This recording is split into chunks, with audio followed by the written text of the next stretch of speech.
नमस्कार दोस्तों, मैं हूं अनूप श्रीवास्तव और आप देख रहे हैं मेरा चैनल। दोस्तों, आज हमारे साथ एक खास मेहमान है। भारतीय जनता पार्टी के मशहूर नेता और राष्ट्रीय प्रवक्ता शाहनवाज हुसैन साहब, जो बिहार से आते हैं और बड़ा ही अपनी पार्टी के विचारों को संतुलित और बैलेंस ढंग से सबके सामने रखते हैं। इन्होंने हमको समय दिया। शाहनवाज जी, बहुत बहुत स्वागत है आपका। जी बहुत बहुत शुक्रिया अनूप जी, आपने बुलाया। बहुत दिन बाद जी आपसे मुलाकात हुई। जी जी जी, बहुत अच्छा लग रहा है सर आपको देख के। और सबसे पहला सवाल मैं अपने दर्शकों की तरफ से आपको पूछना चाहता हूं कि राहुल गांधी या यूं कहें कांग्रेस पार्टी जिस तरह से आरोप लगा रही है हमारे विदेश मंत्री जयशंकर प्रसाद साहब पर, तो इन आरोपों के बारे में भारतीय जनता पार्टी की ओर से आपका क्या कहना है? देखिए, कांग्रेस पार्टी राष्ट्रीय मर्यादा जो बनी हुई है उसको तोड़ रही है। कांग्रेस पार्टी भूल रही है कि 1971 में जब भारत पाकिस्तान जंग हुआ तो विपक्ष के नेता अटल बिहारी वाजपेयी जी पूरी तरह उस वक्त साथ देने का काम किया था। अटल बिहारी वाजपेयी जी ने इंदिरा जी की प्रशंसा की, भारत की सेना और भारत के साथ खड़े रहे थे। लेकिन कांग्रेस पार्टी आज वो सारी मर्यादा तोड़ रही है। जब 22 तारीख को पहलगाम में घटना हुई, धर्म पूछकर मारा गया, कलमा पूछकर मारा गया। आईएसआई की साजिश थी कि वो हिंदू और मुसलमान में पूरे देश में दंगा करा दे, बांट दे। लेकिन न हम बटे न कटे, हम एक रहे, सेफ रहे। और हमने पाकिस्तान को जवाब दिया। देश के प्रधानमंत्री सऊदी अरब में थे, अपना दौरा कैंसिल करके आए, झंझारपुर के पंचायती राज सम्मेलन में गए। वहां उन्होंने कहा कि हम ऐसी सजा देंगे कि कल्पना भी न की। तो हमने तो पाकिस्तान को बोल कर मारा। पहले दिन कहा कि इसका जवाब मिलेगा, करारा जवाब मिलेगा। हमने कब छुपाया कोई बात को? हमने छुपाने की बात तो नहीं कही। फिर कैबिनेट कमेटी ऑन सिक्योरिटी की बैठक हुई, हमने पाकिस्तान का पानी बंद किया, आसमान में एयर स्पेस बंद कर दिया, बॉर्डर सील कर दिया, जमीन बंद कर दी। आसमान, पानी, जमीन सब पाकिस्तान के लिए बंद कर दी। और हम लोगों ने कहा, कैबिनेट कमेटी ऑन सिक्योरिटी की बैठक करके पीएम ने कहा सेना को खुली छूट है। फिर सेना ने अपनी तैयारी की और जब हम लोगों ने हमला किया तो 9 आतंकी अड्डे उड़ा दिए। पहला न्यूक्लियर स्टेट है जिस पर ऐसा हमला हुआ, वो न्यूक्लियर हैकड़ी निकाल दी। और जब पाकिस्तान ने ड्रोन फेंका तो हमने उनके 11 जो एयरबेस है वो उड़ा दिए। पाकिस्तान के 100 से ज्यादा आतंकी और 50 से ज्यादा उनके आतंकी सैनिक, वर्दी वाले सैनिक मारे और बिना वर्दी वाले 100 आतंकी मारे उसके। तो हम लोगों ने तो पाकिस्तान को करारा जवाब दिया। और जब वहां के डीजीओ ने घुटना टेक दिया, भारत के सामने गिड़गिड़ाया, तो हमारा तो मकसद पूरा था। हमने सीज फायर कर दिया। भले कोई विदेशी नेता कुछ भी कहे, लेकिन देश के लोगों को अपने सेना पे यकीन करना चाहिए। तो हम लोगों ने करके दिखा दिया और एक बिल्कुल कड़ा बिल्कुल, सेना संदेश पे दिया। माफ कीजिएगा, आपको टोक रहा हूँ। सेना पे यकीन करना चाहिए और सेना के शौर्य और पराक्रम पर किसी को कोई डाउट नहीं होना चाहिए, ये तो ध्रुव सत्य है। लेकिन इसमें एक कंफ्यूजन निकल कर ये सामने आ रहा है। कांग्रेस जो है वो आरोप लगा रही है कि साहब, आक्रमण के पहले, यानी जब हमारा ऑपरेशन सिंदूर शुरू हुआ उसके पहले पाकिस्तान को सूचना दी गई, या आक्रमण के बाद सूचना दी सूचना, गई, जैसा कि पिछली बार उरी के अरे में किया गया सूचना था, या तो अमेरिका ने बिहार के अमेरिका ने झंझार, ओसामा बिन लादेन को हटाने के बाद पाकिस्तान को सूचना दी थी। देखिए सूचना तो झंझारपुर से दे दी थी। झंझारपुर से ऐसा थप्पड़ मारा था कि झंझनाहट आ गई थी पाकिस्तान को। हमने तो बोल कर मारा, छुप कर क्या मारा। लेकिन पाकिस्तान को हमने बता ही दिया था कि हम इलाज करेंगे, कर दिया इलाज। तो यही बात तो जयशंकर जी ने अपने तौर पे कहा है, लेकिन उसको बतंगड़ बनाना कि हमने उनको लीक कर दिया। लीक क्या किया? बता दिया कि हमने तुम्हारे आतंकी मार दिए हैं और हमारा कोई नुकसान नहीं हुआ। लेकिन राहुल गांधी ट्वीट कर रहे हैं, उस ट्वीट का दुरुपयोग पाकिस्तान कर रहा है। पहले भी जब हमने सर्जिकल स्ट्राइक की तो सबूत मांगा था कांग्रेस ने, बालाकोट में एयर स्ट्राइक की तो सबूत मांगा था कांग्रेस ने। अब कांग्रेस इस मुद्दे पर भी इस तरह की बयानबाजी करके पाकिस्तान को मदद कर रही है। पाकिस्तान के लोग भारत के विपक्ष के नेता के ट्वीट को लेकर कह रहे हैं कि देखिए उनके विपक्ष के नेता भी कह रहे हैं कि भारत को नुकसान हुआ। ये दुष्प्रचार अगर पाकिस्तान कर रहा है तो उसके लिए सबसे बड़े जिम्मेदार तो राहुल गांधी है। क्यों ऐसी हरकत करते हैं जो जिसका फायदा पाकिस्तान उठाता है? देश के साथ एक रहना चाहिए। व्यक्ति से बड़ा दल और दल से बड़ा देश होता है। जी, तो कांग्रेस तो पूछ रही है कि कितना नुकसान हुआ इसका भी हमें पता चलना चाहिए। तो इस जो कांग्रेस का ये सवाल है कि नुकसान क्या हुआ देश को, इसका पता चलना चाहिए। इसके बारे में पार्टी की तरफ से क्या कहना है आपका?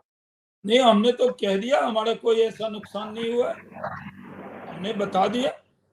पाकिस्तान झूठा प्रचार कर रहा है और उसकी थ्योरी को लेकर राहुल गांधी बेच रहे हैं। पाकिस्तान की बात मानेंगे कि भारत की सेना की बात मानेंगे? अपने सेना पे यकीन है या जनरल मुनीर पे यकीन है? बताना होगा देश को। जी, चलिए सर, इसी सिलसिले में आगे बढ़ते हैं। जो अगला सवाल है मेरा वो ये है, सर्वदलीय डेलीगेशन का है। आज पहली ब्रीफिंग है शाम को 3 बजे से, और उसके बाद दूसरी ब्रीफिंग 23 तारीख को होगी, और डेलीगेशन जो है पूरी दुनिया में जा रहा है।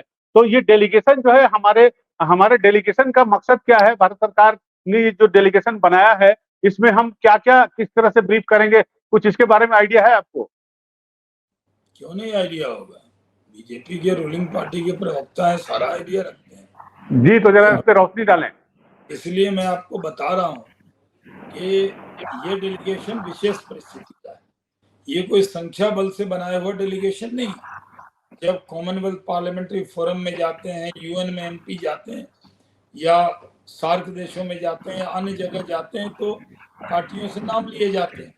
ये डेलीगेशन बनाया गया जिसमें विदेश के मंत्री रहे, सलमान खुर्शीद इसमें शामिल किए गए, गुलाम नबी आज़ाद शामिल किए गए, एमजे अकबर जो बड़े पत्रकार भी हैं, पूर्व केंद्रीय मंत्री भी हैं, उनको शामिल किया गया, शशि थरूर को शामिल किया गया।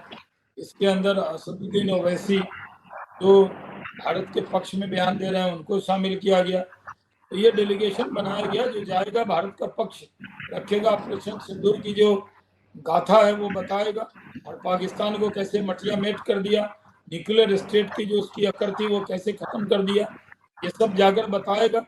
इसकी पूरी ब्रीफिंग की जाएगी। और ये ऐसे ही डेलीगेशन है, जब यूएन जनरल असेंबली में एक बार देश को जरूरत हुई थी तो Atal Bihari Vajpayee ji leader of delegation बन के यूएन के अंदर गए थे। उसी तरह हमने इसमें दल नहीं देखा है, बल्कि जो सांसद इसमें आएंगे वो रखा है, लेकिन कांग्रेस उस पर भी विवाद कर रही है। हमने 4 नाम दिए थे, हमने ये नाम दिए थे। अरे जो नाम दिए, अगर मनीष तिवारी जा रहे हैं, गुलाम नबी आज़ाद जा रहे हैं और सलमान खुर्शीद जा रहे हैं, इसमें आपको क्या एतराज है? आनंद शर्मा भी जा रहे हैं, लेकिन कांग्रेस एतराज उनको शशि थरूर के नाम पे है। देखिए, शशि थरूर कांग्रेस के कार्यकर्ता हैं, लेकिन देश के सांसद हैं, फॉरेन अफेयर कमेटी के अध्यक्ष हैं, यूएन में रहे बहुत दिनों तक, पूरी दुनिया में उनकी पहचान है, और देश को उनकी जरूरत है। तो क्या करेगी कांग्रेस? कहेगी नहीं, देश के लिए हम अपने सांसद को नहीं भेजेंगे? क्या बात कर रही है? जेलस हो रही है कांग्रेस अपने ही सांसद से। चलिए, आखिरी सवाल आपसे पूछ रहा हूँ कि हम और आप दोनों, हम लोग बिहार से आते हैं। बिहार में अब से 4 या 5 महीने के बाद चुनाव होने वाले हैं। तो वहां पर जो चुनावी गहमा गहमी है, उसमें सबसे बड़ा सवाल यही बार बार विपक्ष की तरफ से, खासकर तेजस्वी यादव इस बात को बहुत उठा रहे हैं कि क्या वाकई अगर एनडीए जीत कर आती है चुनाव, तो मुख्यमंत्री पद की शपथ नीतीश कुमार लेंगे? भारतीय जनता पार्टी के राष्ट्रीय प्रवक्ता होने के नाते मैं इस पे आपका विचार जानना चाहूंगा, और आपको कितनी उम्मीदें हैं बिहार में? नहीं, आप सवाल फिर से दोहरा दें।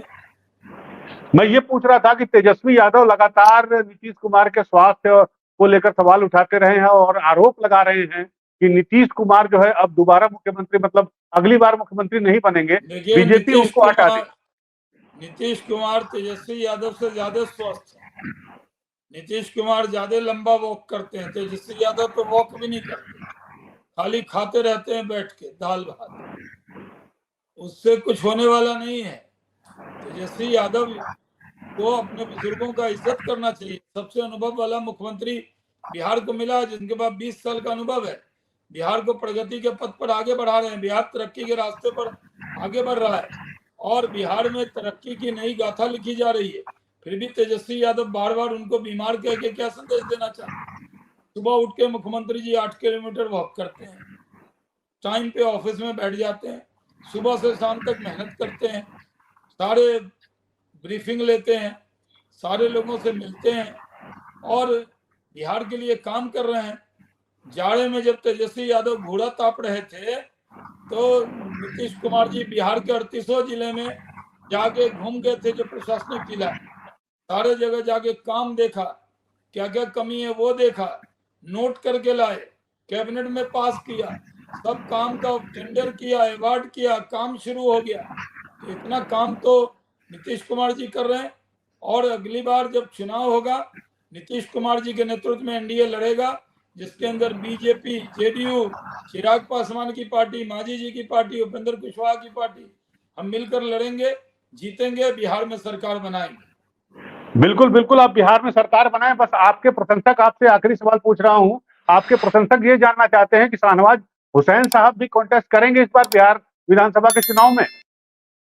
हम तो पार्टी का प्रचार करेंगे, हम तो पार्टी के प्रवक्ता हैं, पूरी दिन रात मेहनत करेंगे और एनडीए की सरकार बनाएंगे।